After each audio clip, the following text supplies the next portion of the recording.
Hello student, welcome back to my channel.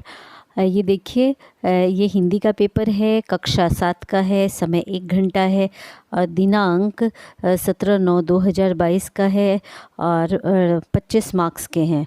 Okay, अब यहाँ पे देखिए पहला क्वेश्चन, प्रश्नों के उत्तर लिखिए। उसमें कितने 5 क्वेश्चन दिए हुए हैं। इसमें पहला क्वेश्चन देखिए, हमें बिना सोचे समझे काम नहीं करना चाहिए।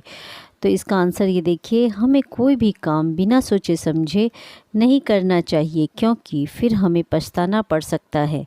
पहले का आंसर है। इसका सेकंड क्वेश्चन देखिए, सम्मान पाने के लिए आप क्या क्या करेंगे। सम्मान पाने के लिए आप क्या क्या करेंगे। देखिए आंसर यहाँ है, सम्मान पाने के लिए मैं अच्छे काम करूँगी। लड़के हैं आप तो करूँगा लिखिए, लड़की हैं तो करूँगी लिखिए। तीसरा क्वेश्चन देखिए, हमें प्रभु की याद कब कब आती है। तो हमें प्रभु की याद कब आती है, जब हम देखते हैं, हाँ क्या देखते हैं हम, सूरज, चाँद, पर्वत, सागर, हाँ और सुंदर सुंदर चीज़ें देखते हैं, तब हमें प्रभु की याद आती है। यहाँ पे जैसे लिखा हुआ है, सुंदर और अद्भुत चीज़ों को देख के हमें प्रभु की याद आती है। आप ऐसे लिख लीजिए। आगे देखिए, फोर्थ क्वेश्चन देखिए, आधुनिक युग में संदेश भेजने के कौन कौन से साधन हैं। मतलब अभी के टाइम में हम जो मैसेज है वो कैसे कैसे भेज सकते हैं। तो बहुत इजी है। आधुनिक युग में संदेश भेजने के लिए मोबाइल, कंप्यूटर, फैक्स। देखिए क्वेश्चन फिफ्थ देखिए, ईंधन के बिना चलने वाली किन्हीं 2 साधन के नाम लिखिए। जो ईंधन मतलब पेट्रोल वेट्रोल से नहीं चलती है, तो वो साधन के नाम लिखने हैं। तो साइकिल और नाव। क्वेश्चन दूसरा देखिए, दिए गए वाक्य में सही स्थान पर उचित विराम चिन्ह या सिर्फ विराम चिन्ह लगाना है, लगाकर वाक्य को फिर से लिखिए।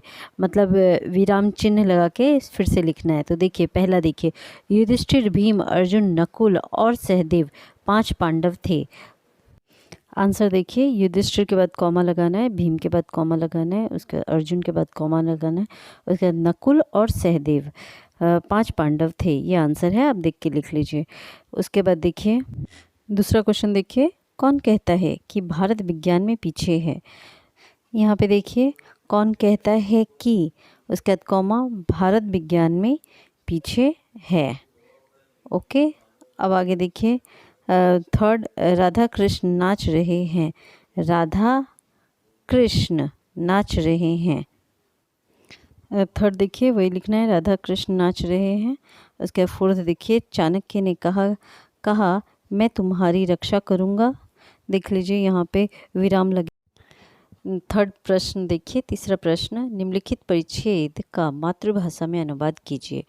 अमेरिका में स्वामी जी के भक्तों की संख्या दिनों दिन बढ़ने लगी। चारों ओर जिज्ञासु उनके पास पहुंचते और अपने अपने नगर में पधारने का अनुरोध करते। स्वामी जी को अक्सर दिन भर व्यस्त रहना पड़ता। बड़े बड़े प्रोफेसरों और विद्वानों ने आकर उनके उपदेशों को अपने हृदय में स्थान दिया और उनका शिष्यत्व ग्रहण किया।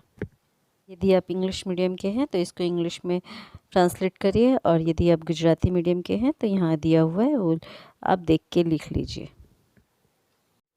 आप ये देख के अच्छे से लिख लीजिए।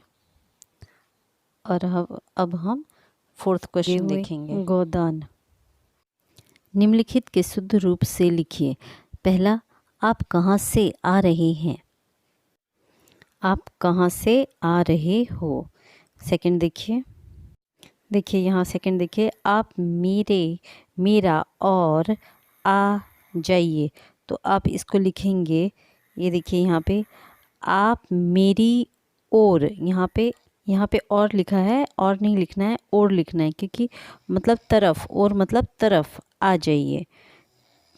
यहाँ पे देखिए थर्ड, लड़के खेल रहे हैं। आप देख के लिख लीजिए। कुछ दिन है, कुजड़िन, ये गलत है। कुजड़िन सब्जियां बेचती है। उसके बाद फिफ्थ देखिए, रिक्शा में 2 आदमी बैठे हैं। अब क्या है, फिफ्थ क्वेश्चन है, कहानी लिखना है। निम्नलिखित मुद्दों के आधार पर से कहानी लिखिए। कहानी लिखना है। अब ये देख लीजिए, एक औरत अपने बच्चे और नेवले के साथ रहना, मतलब एक औरत जो है जो नेवले के साथ रहती थी, अपने बच्चे के साथ रहती थी। स्त्री का बच्चे को पालने में छोड़कर पानी भरने जाना, वो बच्चे को पालने में छोड़ के पानी भरने के लिए चली गई। सांप का घर में आना, और उस टाइम में सांप आ जाता है। पालने की ओर आगे बढ़ना, वो पालने की तरफ आगे बढ़ रहा था। नेवले द्वारा सांप को मारना। औरत का वापस आना, नेवले के मुंह में खून देखना, तो उसको लगा होगा जो मेरे बच्चे को मार दिया होगा नेवले ने काट लिया होगा। नेवले को मटके से मारना, सच्चाई पता लगना, स्त्री का फुट फुट करके रोना और सीख। ओके, अब आगे देखिए। अब यहाँ पे देखिए कहानी लिखा हुआ है। किसी गांव के बाहर स्वच्छ पानी का एक नाला, ये नाला जो है वो गलत है, नाला की जगह पे आप तालाब लिख दीजिए, क्योंकि नाला या कुआं लिख दीजिए। क्योंकि नाला जो होता है, नाला जो वर्ड मतलब नाला मतलब होता है गंदे पानी का नाला। कोई साफ पानी के स्रोत को नाला नहीं कहा जाता है, उसको तालाब या कुआं लिख दीजिए उसके बदले। उसके बाद देखिए, तालाब बहता था। तालाब से थोड़ी दूर पर ही एक घर था। उसमें एक छोटा सा ब्राह्मण परिवार रहता था। ब्राह्मण और ब्राह्मणी और एक बच्चा। ब्राह्मणी ने एक नेवला पाल रखा था। नेवला जितना ही हट्टा कट्टा था, उतना ही स्वामी भक्त भी था। एक दिन ब्राह्मणी तालाब से पानी भरने के लिए बाहर गई। तब घर में उसका छोटा बच्चा अकेले था। वह पालने में सो रहा था। ब्राह्मणी ने नेवले को समझाया था कि वह बच्चे का ध्यान रखे। उसी समय एक सांप घर में घुस आया। वह पालने में सोए हुए बच्चे की ओर जाने लगा। नेवला सांप को देखते ही तेजी से दौड़ा और सांप पर टूट पड़ा। सांप को मारकर वह घर के बाहर आया।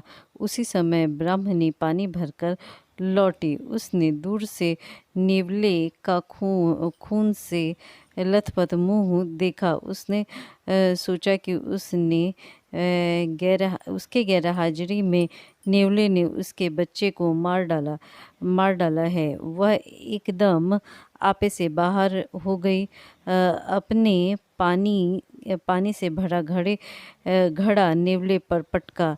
नेवला वहीं ढेर हो गया। ब्राह्मणी जब घर के भीतर पहुंची तो उसने देखा कि उसका बच्चा चैन से सो रहा था। उसके पालने के पास मरा हुआ सांप पड़ा हुआ था। यह देखकर ब्राह्मणी सारी बात समझ गई। अपने बालक को बचाने वाले नेवले को मार डालने का उसे बड़ा दुख हुआ। सीख, बिना सोचे समझे कोई काम करने से पछताना पड़ता है। Thank you for watching my video. यदि आपको मेरी वीडियो आप मेरे चैनल पे नए हैं तो मेरे चैनल को सब्सक्राइब जरूर करिए, क्योंकि मैं ऐसी वीडियो बनाती रहती हूँ। और यदि आपको वीडियो अच्छा लगा हो तो ज़रूर लाइक करिए। Thank you for watching my video.